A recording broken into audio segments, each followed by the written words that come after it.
Welcome to the cinema mind. MX player पर एक नई वेब सीरीज रिलीज हुई है। जैसा उन्होंने बताया था 12 मार्च, वैसे उन्होंने रिलीज किया। नाम है इसका चक्रव्यूह। ये क्राइम थ्रिलर वेब सीरीज है। लीड रोल में है प्रतीक बब्बर और उनके अलावा हैं आशीष विद्यार्थी, शिव पंडित और आसिफ बसरा।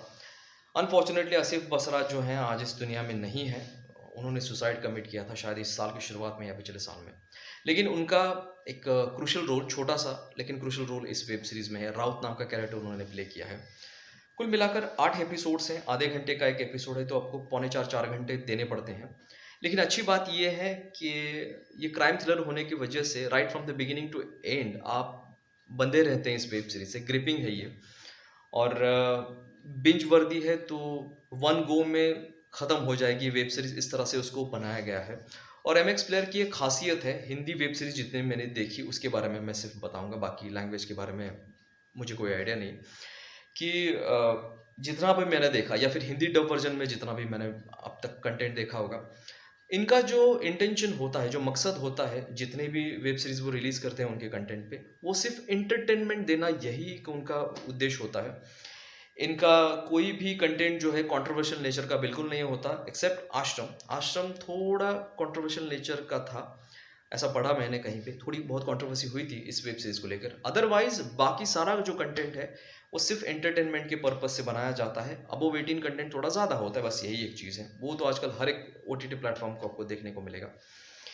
तो जैसे मैंने बताया क्राइम थ्रिलर वेब सीरीज है, तो right from the beginning to end ये बांध के रखेगी। 8 एपिसोड आपके कब खत्म हो जाएंगे आपको पता भी नहीं चलेगा। स्टोरी के बारे में अगर मैं बताऊं तो सीरियल किलिंग, ब्लैकमेलिंग, बहुत सारी चीज़ें हैं। और ये विरकर पर ये रिस्पॉन्सिबिलिटी है, जो इंस्पेक्टर है क्राइम ब्रांच में, कि वो इस केस को, सीरियल किलिंग की केस को सॉल्व कर रहा है। तो बहुत सारी नई नई चीज़ें उसको पता चलती है और बहुत नए नए एक्टर्स हैं जिन्होंने ठीक ठाक परफॉर्मेंस दी है। इसका बैकग्राउंड म्यूजिक मुझे बहुत पसंद आया। अच्छा बैकग्राउंड म्यूजिक है, जो एक fast pace crime thriller film को या वेब सीरीज को जिस तरह का म्यूजिक होना चाहिए उस तरह का बैकग्राउंड म्यूजिक है, तो वो निराश नहीं करेगा। परफॉर्मेंसेस जो है एक्टर्स के, वो आपको निराश नहीं करेंगे।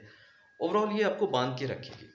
अब अगर माइनस पॉइंट्स के बारे में बताऊं तो प्लॉट कभी कभार थोड़ा सा प्रेडिक्टेबल होता है। अदरवाइज इसमें जो टर्न ट्विस्ट है वो आप गेस नहीं कर पाओगे, लेकिन थोड़ी बहुत प्रेडिक्टेबिलिटी है इस प्लॉट में। दूसरा, सिनेमेटोग्राफी जो है, कभी कभार ऐसा लगता है कि मैं टीवी सीरियल देख रहा हूँ, इस प्रकार की सिनेमेटोग्राफी है और कभी कभार बहुत इंप्रेसिव है। टेक्निकल एस्पेक्ट पे भी ठीक ठाक है, ज़्यादा इंप्रेसिव नहीं है लेकिन काम चल जाता है। और खास बात अगर मैं प्रतीक बब्बर के बारे में बोलूं तो उसने एक्टिंग करी है ठीक ठाक, बट एक गुस्सेल स्वभाव का, नो नॉनसेंस कॉप है वो। लेकिन स्ट्रिक्ट होना और गुस्सेल होना दोनों में बहुत फर्क होता है। वो इतने गुस्सेल क्यों है, उसके पीछे के एक दो रीजन अगर वो दिखाते, जस्टिफाई करने वाले सीन डालते तो अच्छा होता।